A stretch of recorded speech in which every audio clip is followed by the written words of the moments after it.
Welcome to Let's Talk Criterion, your exclusive channel previewing and reviewing new titles in the collection. In this edition, we take a look at the first September title, that's High and Low, directed by Akira Kurosawa, getting a 4K upgrade in the collection.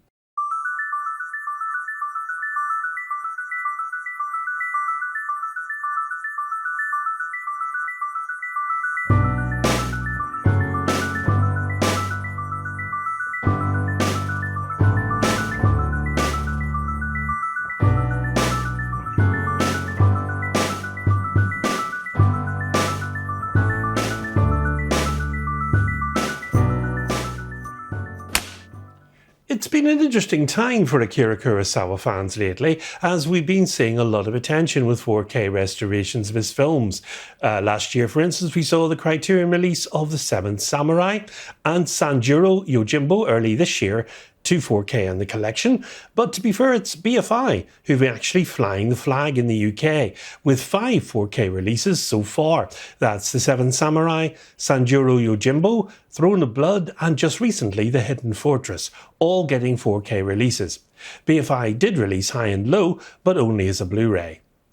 Now Criterion are bringing us the 1963 film High and Low on 4K, starring Kurosawa favourite Toshiro Mifune, Tatsuya Nakadai, Yoko Kagagawa, and Tatsuya Miyashi. It tells the story of a Japanese businessman, Kingo Gondo Mifune, who's struggling for control of a major shoe company at which he is a board member. He plans a leveraged buyout of the company with his life savings when a kidnapper mistakenly abducts his chauffeur's son to ransom him for 30 million yen. Now, this film was a major departure from the previous samurai warrior films that he directed, and it was more internationally aimed commercial film designed to appeal to both US and European markets. Kurosawa adapted the screenplay from a novel by an American author. It was filmed on set in 1962 at Toho Studios, and its approach to issues of social class and narrative structure have been well praised, with its technical elements such as the blocking of the film. High and Low details a complicated kidnapping scheme, but its themes resonate beyond the plot or even the social statuses of the victim and criminal involved. Structurally, the film's broken into 2 distinct parts. We have the first part that could serve as an edgy one-act play about a kidnapping and the subsequent ransom negotiations. Its scenes set almost entirely in a luxurious home in the bluffs above Yokohama. The story follows Gondo, played in the film by Toshiro Mifune, who risks his entire fortune and future career to comply with the kidnapper's demands. But more than just money, Gondo's humanity dangles in the balance. When the film opens, Gondo, a factory director for National Shoes, faces pressure from fellow executives who wish to produce a cheaper, lesser quality product for higher profits. Being a former shoemaker who takes pride in doing good work, Gondo refuses their scheme and over the course of several phone calls reveals that he's pre-arranged a hostile takeover by borrowing and mortgaging his home to secure 50 million yen, much to the surprise of his wife Raiko, Kyoko Kagawa. But betting his entire fortune and family's livelihood on a gamble, Gondo plans to catch a flight to Osaka to sign the paperwork for his takeover. But just as he's set to leave, the phone rings, and the voice of a kidnapper claims to have nabbed Gondo's son and demands a 30 million yen ransom. The film's second half follows a meticulous police investigation to track down the kidnapper, a young medical intern named Takeuchi, played in the film by Tsutomu Yamazaki. Takeuchi lives in the slums of Yokohama, his neighbourhood reminiscent of the Purid squalls that are depicted in Drunken Angel and Nikiru, places soiled by the aftermath of World War II. In the same sweltering neighbourhood, detectives investigate phone booths that have a line of sight to Gondo's white, air-conditioned mansion on the hill. Although the first half's tight, enclosed structure demonstrates Kurosawa's visual ingenuity with elegant close-quarters blocking, the second half of the film finds his production shooting in cramped police conference rooms and on location in shady nightclubs and slums. In a quasi-verite style that recalls his film Stray Dog, the director's handheld cameras take to crowded city streets that are teeming with everyday citizens, Yakuza gang members, drug dealers and prostitutes. The second half could also be considered strange because the basic plot's over. The kidnapped boy is returned home, and all that remains is catching the kidnapper, which is less about vengeance or retribution for Gondo than the duty of justice for the police.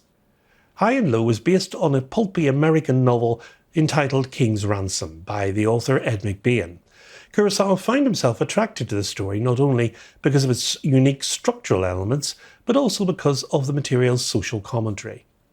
Kurosawa adapted the material beyond the text, changing it to include far more substance. For instance, McBain's novel ends with the shoe executive recovering both his son and the money, allowing him to close the deal to secure national shoes.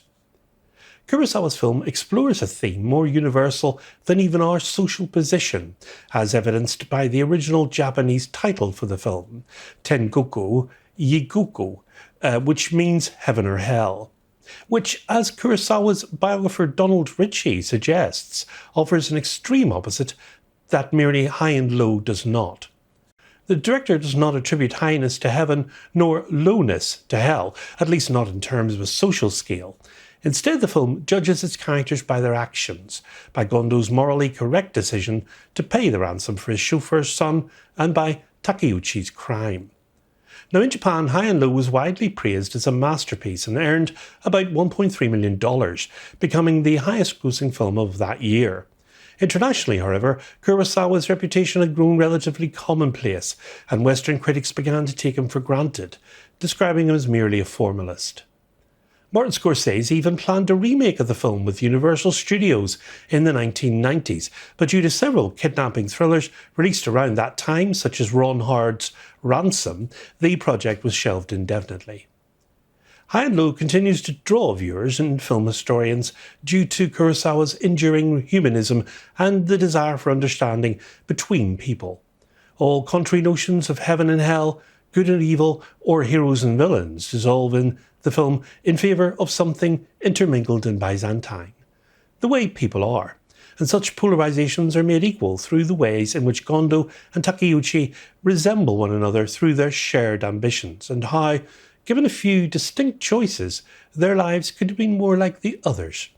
Having directed 30 films over a 50-year career, Kurosawa remained not just a Japanese master filmmaker, but a filmmaker whose thematic perspective questions the reasons people have the world over, then they remain divided as such. To explore this question, Kurosawa tells stories about disjointed worlds and characters trying to find ways to adjust and maintain their identity. His ongoing investigation is, perhaps, more than any other filmmaker's, that of an artist who brings other cultures together through a universally human question. High and Low gets a 4K upgrade in the collection from a new restoration, and the package comes as a 4K disc and Blu-ray disc, with the film on the 4K and on the Blu-ray, and the Blu-ray of course containing the following supplemental features. We have a new 4K digital restoration, and that's with 4.0 surround DTS HD Master Audio soundtrack. One 4K UHD disc of the film, and one Blu-ray with the film and special features. Audio commentary featuring Akira Kurosawa scholar Stephen Prince. Documentary on the making of High and Low, created as part of the Toho Masterworks series Akira Kurosawa, It Is Wonderful to Create. Interviews with actors Toshiro Mifune and Toshomo Yamazaki. Trailers and teaser. And an essay written by the critic Jeffrey O'Brien, and an on-set account by Japanese film scholar Donald Ritchie. And the cover art for the disc is designed by regular Criterion contributor Lucien S.Y. Yang. Adapting Ed McBain's detective novel King's Ransom, Kurosawa moves effortlessly from compelling race against time thriller to exacting social commentary, creating a diabolical treatise on class and contemporary Japanese society. High and Low's running time of 143 minutes, with an aspect ratio of 239:1. It's in Japanese with English subtitles available, and it releases on Tuesday the 9th of September in the US as Existing Spine 24. And it's worth mentioning that Spike Lee has directed Denzel Washington in a new remake of the film and a reimagining called Highest to Lowest. It's had its release in cinemas recently and is now available on Apple TV Plus with a subscription package. Next time on Let's Talk Criterion, we'll be taking a look at Lizzie Borden's explosive post-punk provocation from 1983. It's a DIY fantasia of female rebellion, Born in Flames, coming to the collection on Blu-ray. So until then, from me, as always, it's goodbye, and above all, good Criterion viewing.